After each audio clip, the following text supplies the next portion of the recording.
First of all, welcome everybody to this first BMA Insights Bites, which is the new kind of catch-all term for all of our webinar programs through the year. There's going to be roughly one Insights Bites every fortnight, and covering a really wide range of issues, all of which fall within our three strategic priorities as an association. So first is around reducing the environmental impact of the industry. Secondly is around raising standards across the industry. Thirdly is around understanding and growing the marketplace. And in today's webinar, we are going to be covering kind of themes 1 and 3 there, and some opportunities that arise from a new innovation. So I'm really pleased to be introducing Antoine Pellet from HACT. HACT is a not-for-profit organisation which works principally in the housing sector, principally with registered social landlords, and it's all about deriving additional added value for residents and communities in the areas where HACT's partners are operating. We've also got a really interesting opportunity that has arisen through an innovation that the organisation has developed, which is Retrofit Credits, and that is the theme of today's session. Antoine is the head of Retrofit Credits at HACT, and is therefore ideal and very well placed to tell us all about them and give an indication of how BMA members can get involved in this whole area. So without any further ado, Antoine, I'm going to hand over to you. Everyone that is on the call is very welcome to add questions either to the chat or to the Q&A, and we'll put those questions, or as many as possible, to Antoine towards the end of the session, and we'll wrap up this by 1:45. Antoine, over to you. Well, thank you for having me. So I'm Antoine Pellet. I'm the head of Retrofit Credits at HACT, and I've explained who we are and who is involved in the program in a little bit. So Retrofit Credits is basically a model a program to be able to access additional funding for housing associations, local authorities, housing providers, and the like, to be able to generate more work in decarbonising homes and supporting the residents that live in those homes. The whole premise of the program comes from the unfortunate sort of statistic that UK homes are some of the oldest and draftiest or leakiest housing stock in Europe. We also know that the whole housing sector accounts for about 20% of UK's carbon emissions, which is actually the largest sector as a single unit. Unfortunately, we also know that in 2050, which is our net zero, the country's net zero goal, 80% of the homes that exist today will still be around at that time. So we're not going to be able to build ourselves out of this issue to be able to get to net zero. We're going to have to do work on those homes. Now, on the backside of that, the UK businesses and organisations have offset through carbon crediting around 15 million tonnes of emissions per year. That's just UK-based organisations. 97.9% of all of those offsets have been actually sent further afield, not hundreds but thousands of miles away in the global south, supporting some worthwhile programs, some others not so worthwhile, such as energy-based carbon emission reduction projects or afforestation, reforestation, that kind of thing. Also, the carbon crediting has had some checkered history. So we've developed this program to be able to bring that back to UK shores, to support communities, support the decarbonisation of homes, but also out of very high integrity. And I'll explain how that's done. So who is involved in the program? Well, it's a partnership between us, HACT. We are a charity If you've not heard of us, it stands for the Housing Associations Charitable Trust. So we've used the acronym because it's a lot easier when you're giving presentations than the full name. And we've been around since 1960, developing and supporting the social housing sector predominantly, but the wider built environment. Back in the 60s, we helped set up some of the best known housing associations that are around today, such as Clarion, etc. We've also helped set up Shelter, which is its own program now. We've helped set up Care and Repair back in the 80s, and then all the way to here, where we started with Social Value back in 2014, and then Retrofit Credits as well in 2022. We've partnered as well with PNZ Carbon. Now, PNZ Carbon was set up specifically for this project. They are the technical entity that does the measurement of the carbon emission reduction. So Retrofit Credits is basically a measurement of two facets of retrofitting. One is the carbon emission reduction that is derived from the installation of retrofit measures. Anything that you can think of that lowers the energy use of a home, and the social value that is derived from that, the uplift of people's well-being following that retrofit.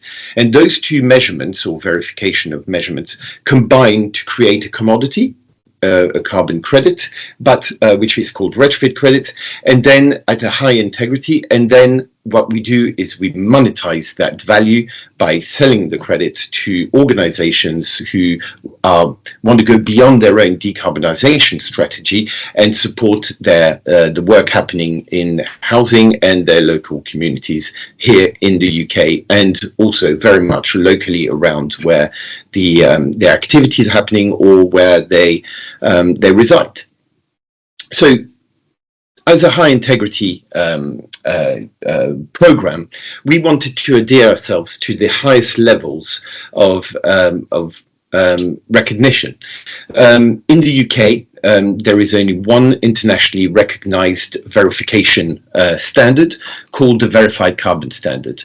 We're only the second project to be accredited under that standard. We got accredited back in July or June 2022 to start the project in July 2022. As I said, we're only the second project to be accredited under the standard. The first project is a methane capturing program on a farm, a bovine farm in Norfolk, so slightly different to us, but also really importantly, we are the first and only internationally recognized program that can quantify, verify, and is accredited to measure the carbon emission reduction from retrofitting UK homes anywhere in the world. So it's extremely innovative. And on the flip side of that, the UK, the social value as well. So we utilize the UK Social Value Bank, which is a methodology that was put together by HACT and our partners, Symmetrica Jacobs.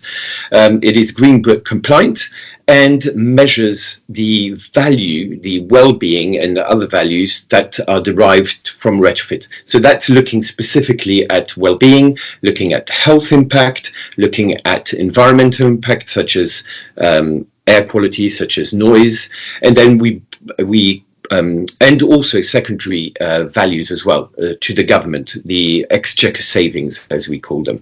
Then we combine those into a notional pound value, because everybody understands the value of 10, 100, 1,000 pounds, and then we measure that social value in those terms. And then we combine that with the carbon emission reduction and create the commodity known as retrofit credits.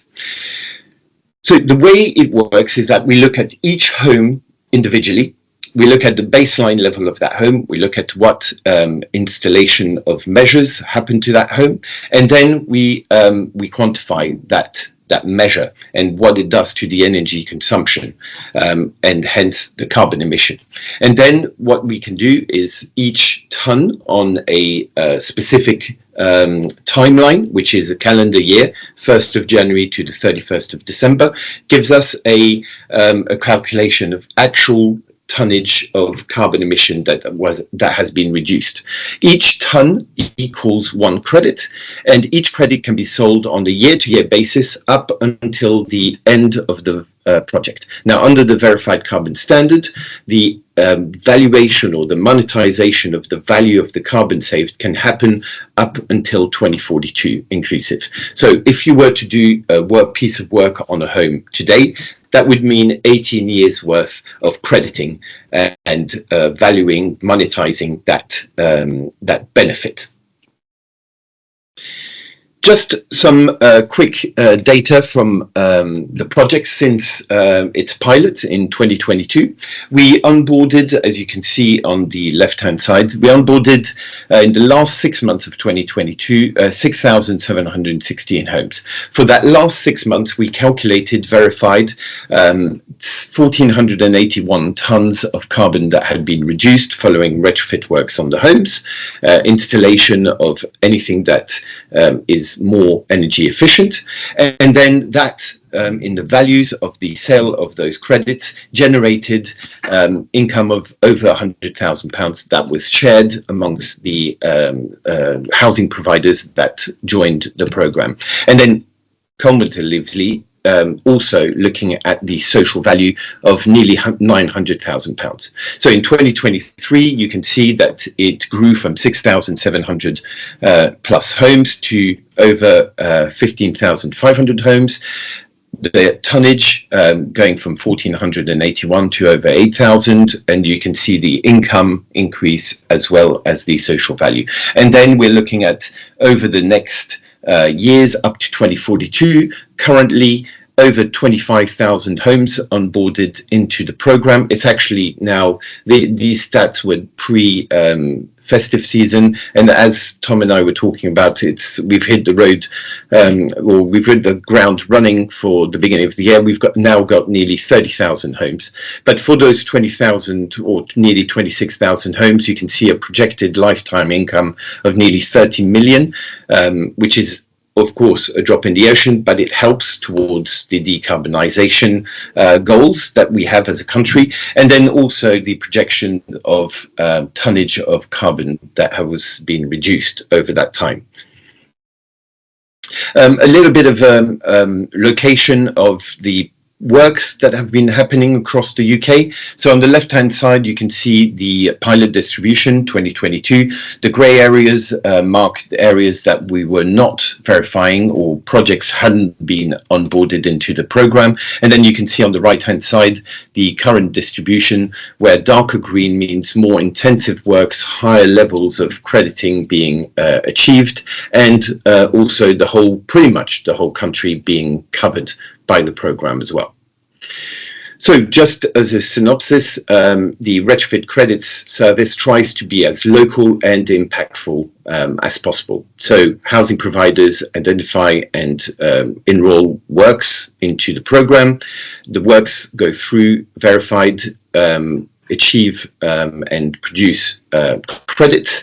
Those credits are sold to buyers and supporters of the program, and then the proceeds go back into the system, back to the housing providers to be able to generate more work, spend more money on decarbonisation, and therefore the circle continues into a virtuous model or circular model, which is also a local one.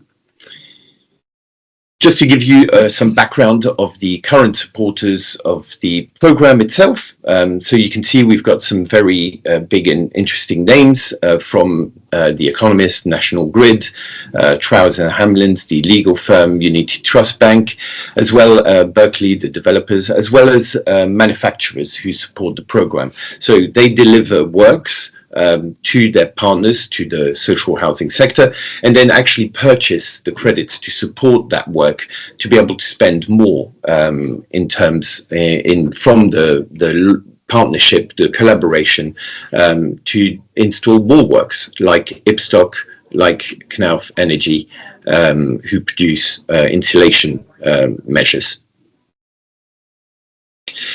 So what does it actually mean for bathroom manufacturers?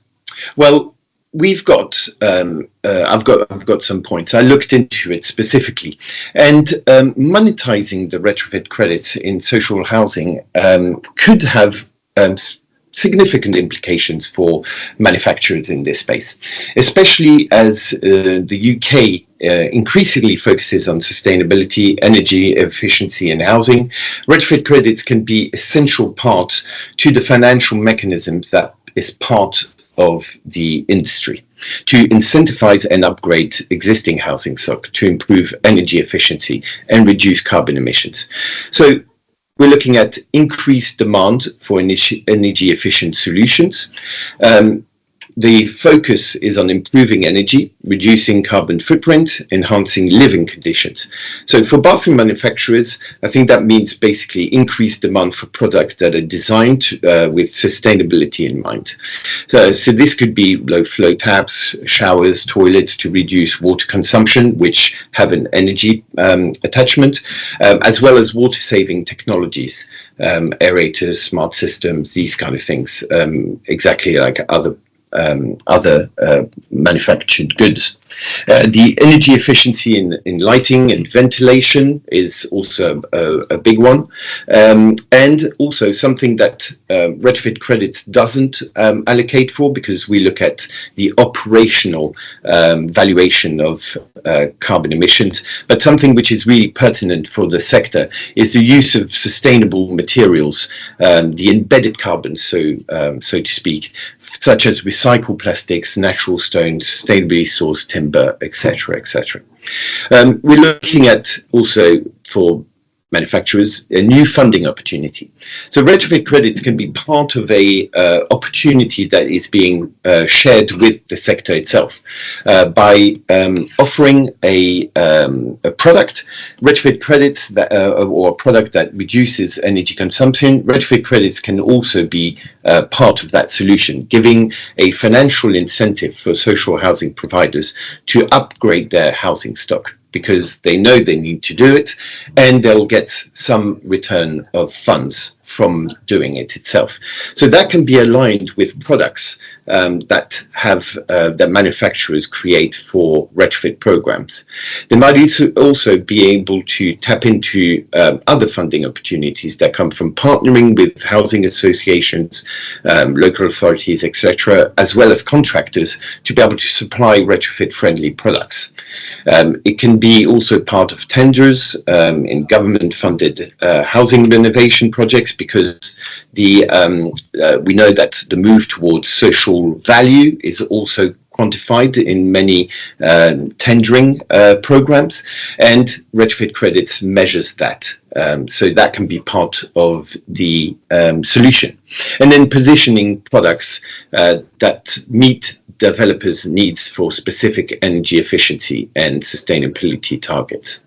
So alignment with net zero goals. Again, many social housing schemes are being retrofitted with the aim of achieving net zero carbon by 2050 or earlier.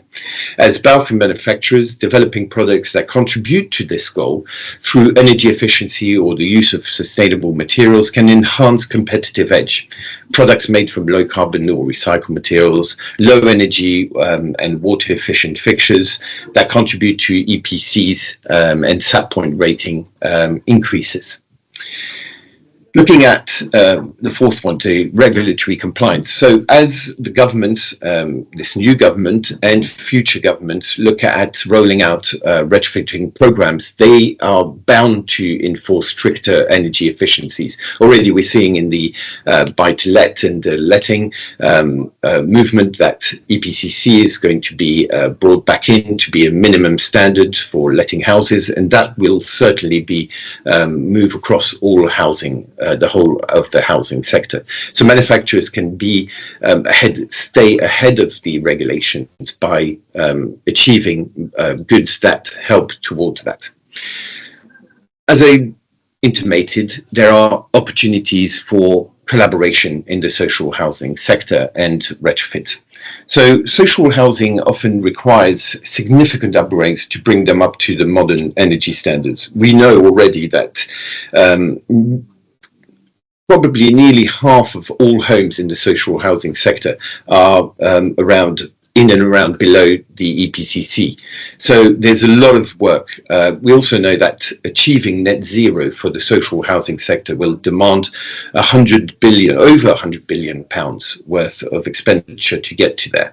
So achieving sort of partnerships, looking at the housing stock upgrades, meeting retrofit goals where retrofit credits can monetize the work, manufacturers can cater to social housing providers and benefit from a steady flow of demand for the extra funding from providers that providers receive. An increased focus on sustainability could also lead to long-term relationships where retrofit credits funding can go back into the system and develop these long-term relationships with housing providers.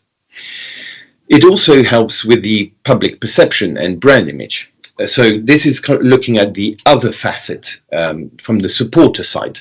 So if manufacturers want to also increase their brand awareness locally and in the UK, they can utilize retrofit credits by purchasing credits to help monetize the value of the carbon saved, helping their partnership, the clients to be able to also give back money into the system to decarbonize housing, but also reduce their own carbon footprint at the same time, and therefore using that as a kudos, as a marketing material to be able to say, yes, we are manufacturing, but we're also looking after our local communities and supporting the decarbonisation of homes where we are working, where we are based, and assisting to, as I said, decarbonising homes, but also really importantly assisting with the comfort of the lives of residents that live there, which could be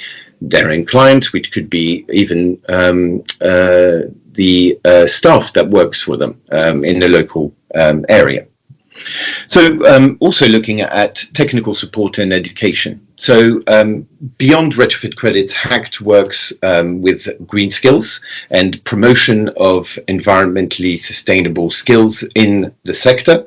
And manufacturers might indeed be able to invest in technical training, ensure contractors and developers understand how to maximize the use of the materials in retrofit projects, offering educational resources, certification, product testing that could make manufacturers more attractive partner for retrofit works in the future.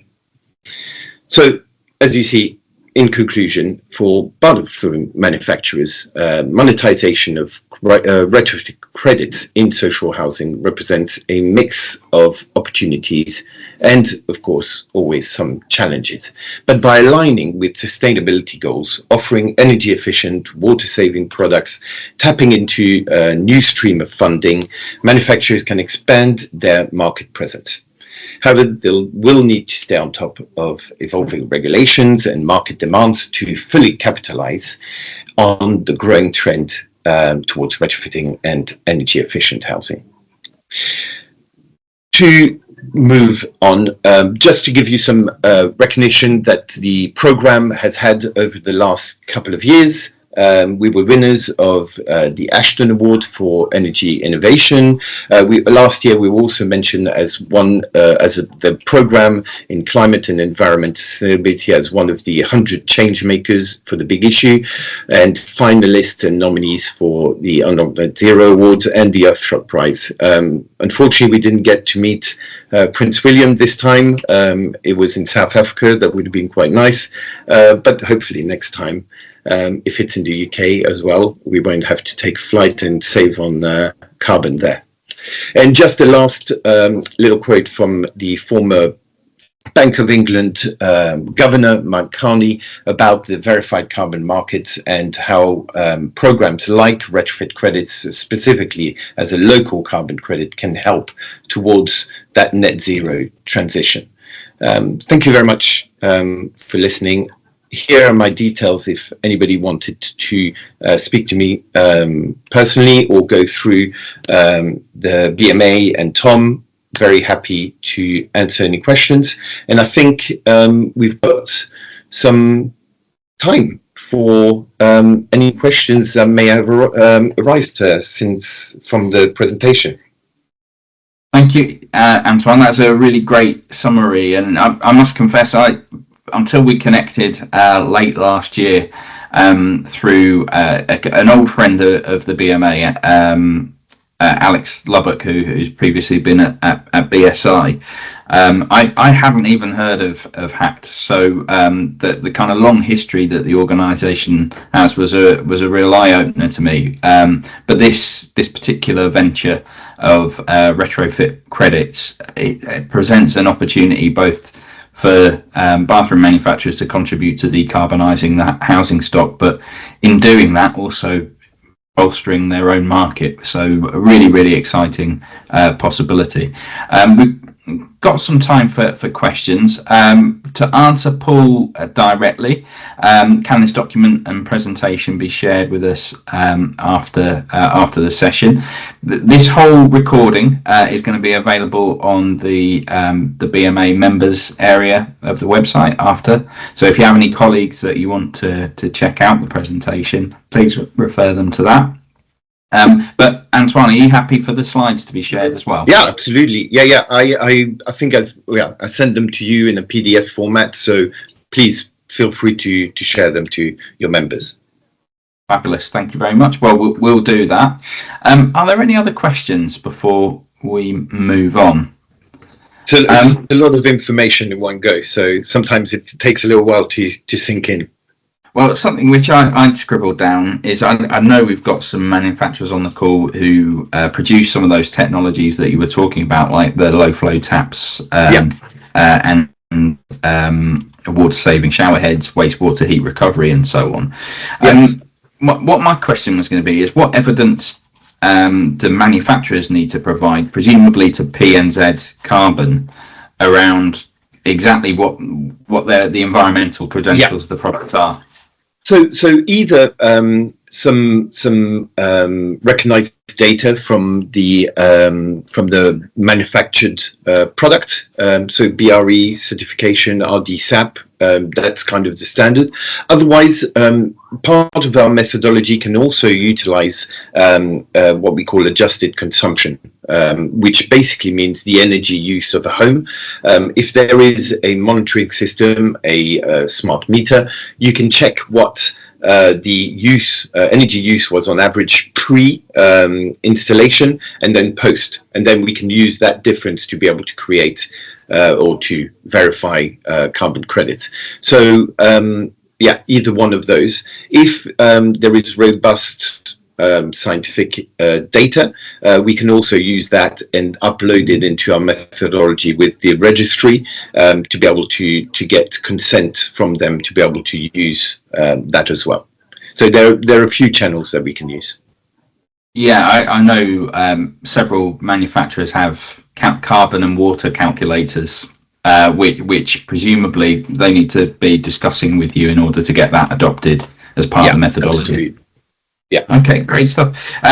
Final question from me, using my chair's privilege. The Social Housing Decarbonisation Fund, is that something that you've been working with to augment, or is this something in complete isolation? No, absolutely. So the fantastic thing with Retrofit Credits is that it can bolt on to any works that are happening. So it can be fully funded works from capital works, but also grant funded works, eco as well. So with specific government grants such as SHDF and the newly named SHF Wave 3, we can come on the back of that. So what we do is we do not count the government grant part, because that would be deemed as double counting, which is a no-no, and we want to stay as a high integrity product. But any match funding part we absolutely credit for. So SHDF, we've seen on with many of the projects that have been onboarded, that on average you're looking at between 35-40% of government grant. So basically 60-65% can be credited, and we do that on we onboard that and we do that in-house. So what we do is we offer an end-to-end product for providers to be able to onboard the data. We do all of the calculations, share those calculations on a dedicated portal that works for them, so that they can see what tonnage of carbon is saved, the monetary value, the social value, not only for this year but also as a lifetime projection as well. And then that goes through to verification. We get audited, it gets passed on to the registry, the credits get issued and then sold and retired for the buyers, and then that ends that cycle. The money is dispersed back into the system to be able to fund greater works at a larger scale, at a faster rate, helping the net zero projects. Obviously, the key focus of this is all around carbon. We are very interested in the concept of water neutrality as well. Yep. Developers are, particularly in water scarce areas like Cambridge and Sussex, developers are having to offset the additional water consumption by retrofitting more water efficient products in properties in the area or businesses. Is there any way for this to work as part of Retrofit Credit? Because I think that could do a lot to mainstream it. Yeah, it could be an additional part to the methodology, which at the moment it's really operationally within the home itself. So we only look at the context of that home, the energy used in that home. But yeah, absolutely, there are already projects that are looking at that, and absolutely with retrofit credits can be onboarded in the future for sure. Antoine, you've given us an awful lot to think about, so thanks very much. If anyone has any questions that occur to them after the session, your contact details were on that final slide, weren't they? So yes, it's easy to get in touch, and also you're on LinkedIn as well. Yeah, absolutely. Antoine, thanks again. Just before we wrap up the meeting, a quick plug. The next Insights Bites session will be on the 30th of January at 1 p.m.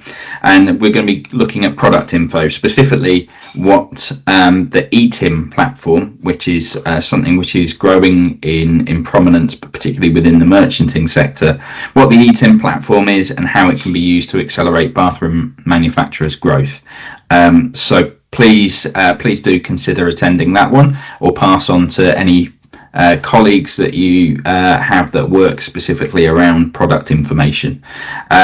Hopefully I'll see you then. Also, Insights Live is coming up on the 19th of February at the Nottingham Belfry. You can register for that via the BMA website. It's free to attend for members, and there's going to be some tremendous insights throughout the day.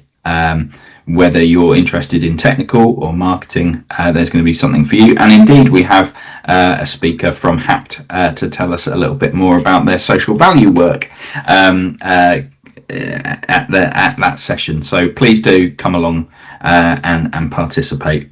That draws our first Insights Bites to a close. So thank you very much for everyone for attending. And Antoine, thanks again for your presentation. Thank you.